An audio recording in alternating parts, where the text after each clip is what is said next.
كم ضحية بقى وقعت في ايد السفاح ده؟ 32 طفل، وفي اقوال تانية 38. وطبعا من غير تفكير التوربين اتعدم، وساعتها كانت قضية رأي عام قلبت الدنيا كلها وعملت حالة من الرعب في كل البيوت المصرية.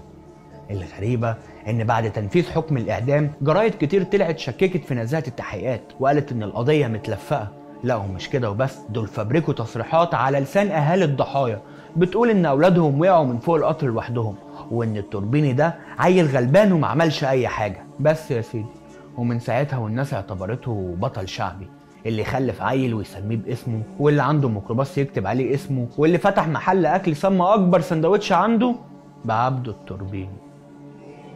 في اخبار انتشرت الفتره اللي فاتت انه هيتعمل مسلسل بيحكي قصه حياه التوربيني، واللي هيعمل دور البطوله الفنان احمد مكي.